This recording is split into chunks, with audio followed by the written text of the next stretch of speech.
But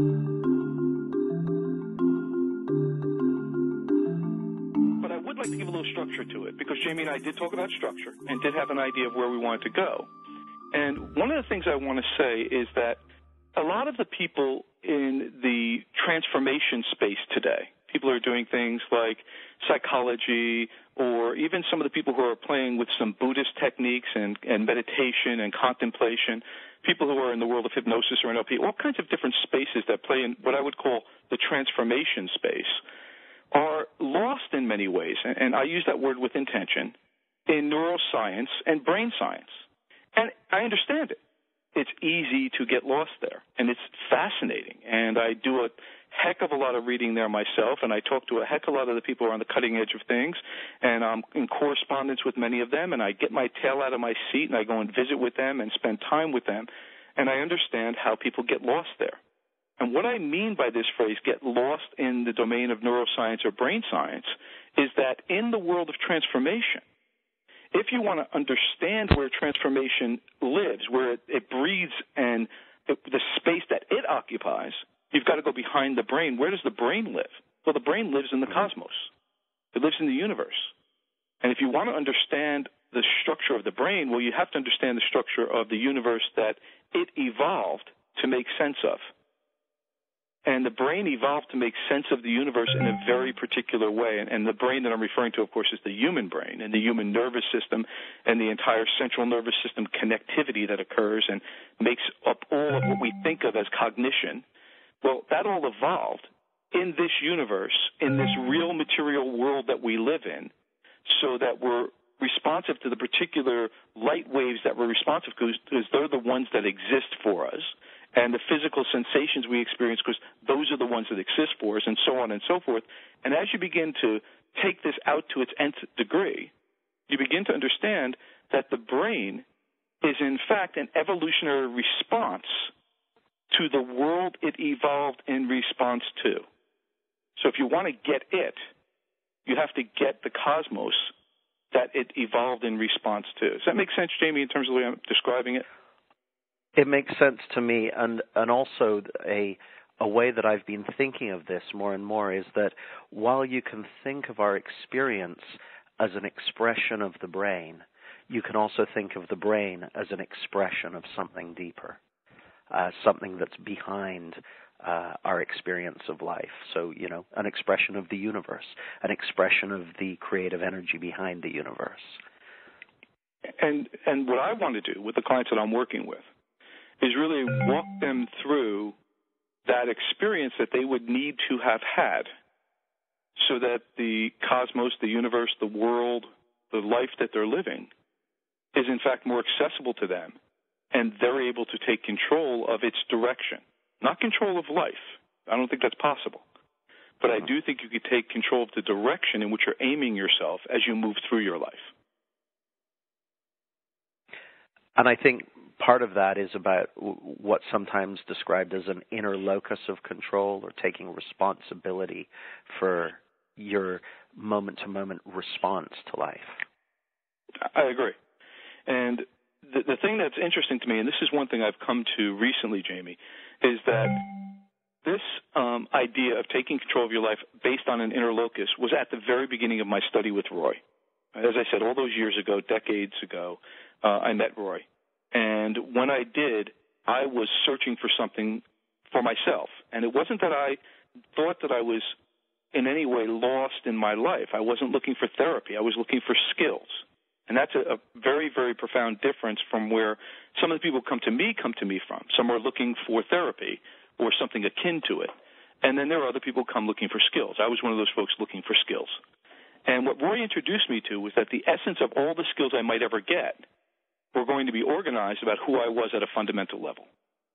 And he exposed to me this idea of what he called the generalized desired state, which is this overwhelming meta state, you could call it, this position that we can occupy, which is somatically organized in our bodies, and then has a formation that arises from it, which is expressed in language that we use, so we can track it both ways, in the language that we use and in our bodies.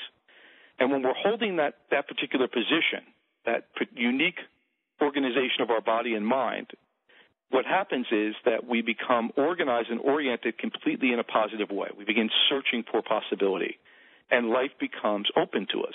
We begin to perceive ourselves as capable of doing anything of which we're capable of doing.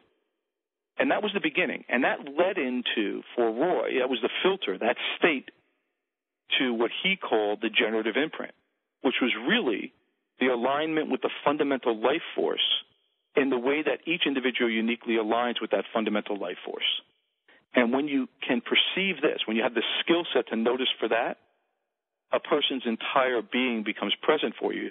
You can pretty much know where they're going before they state it or do it or give you lots and lots of evidence, because all the evidence you need is contained in that generative imprint. It's who they are in the most fundamental way. And I'm sure that's familiar to you, Jamie.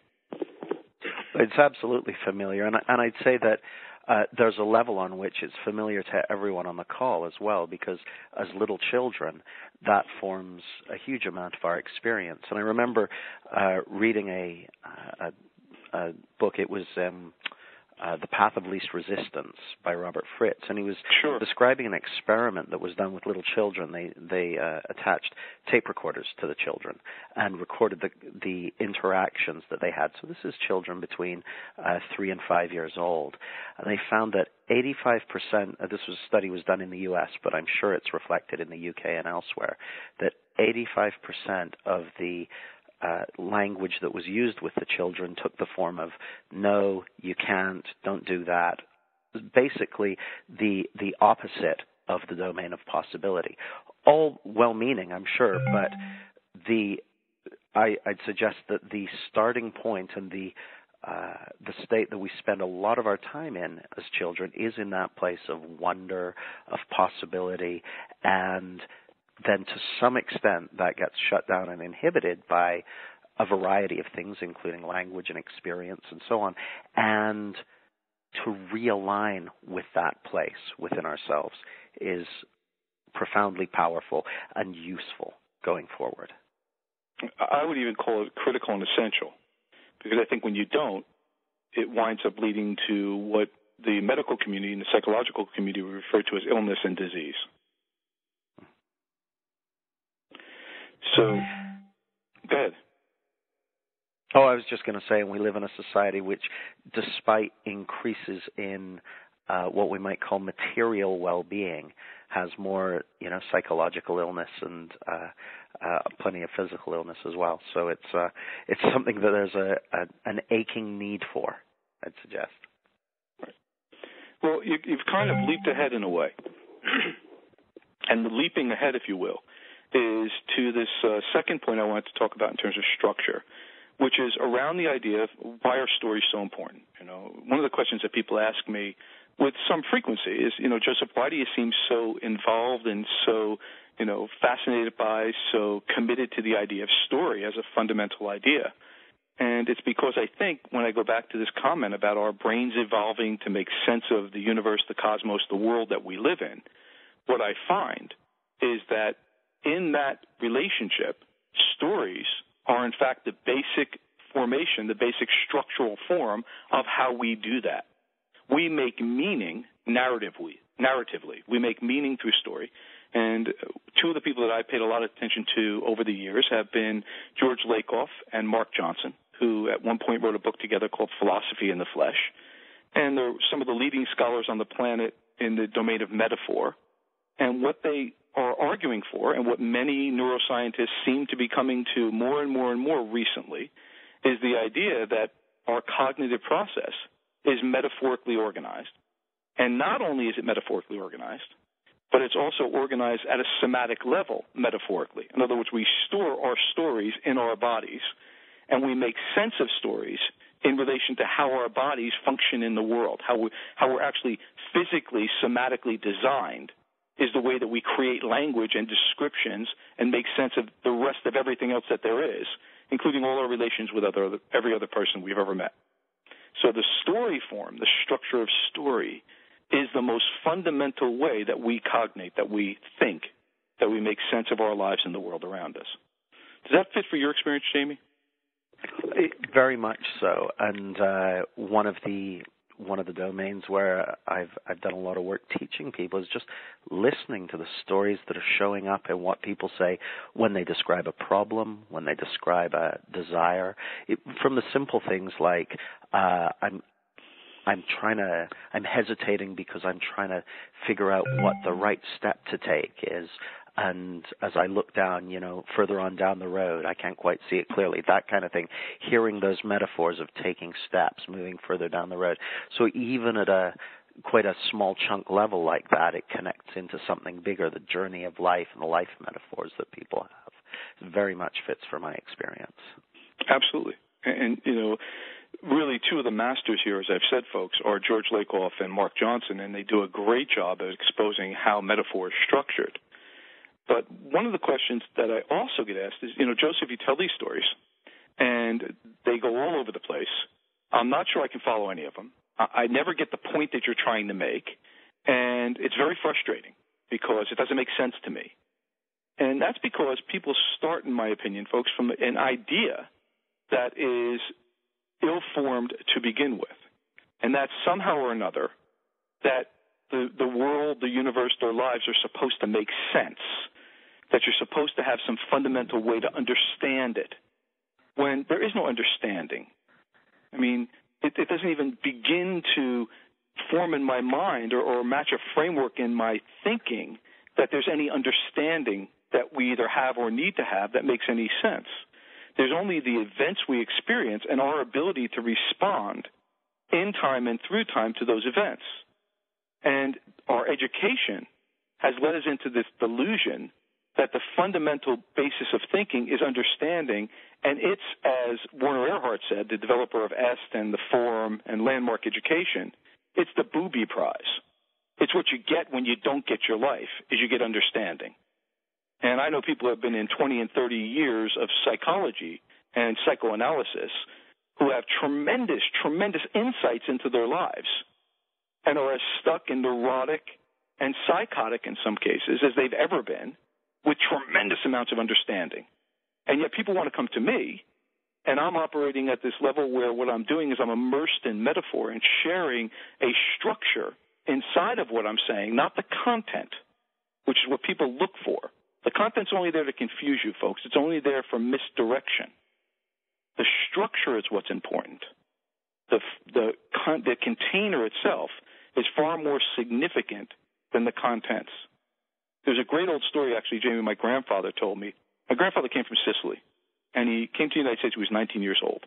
And this is one of those old Sicilian kind of story, folk tales, parables, whatever you want to call it, where there was a guy supposedly in the town where he grew up who worked in one of the factories there. And the factory was a lumber mill.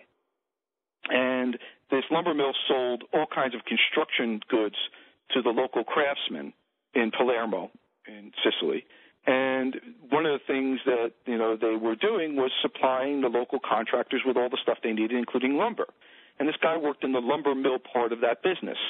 And every night he was seen taking home, wheelbarrows full of sawdust. And, who cared? He was taking sawdust home. And nobody could understand why. Night after night after night, this guy's taking sawdust home. About 3 weeks after he begins work, taking all this sawdust home, he quits. He's gone. They can't find him anymore. He's disappeared. About a week after that, they figured out he wasn't stealing sawdust. He was stealing wheelbarrows.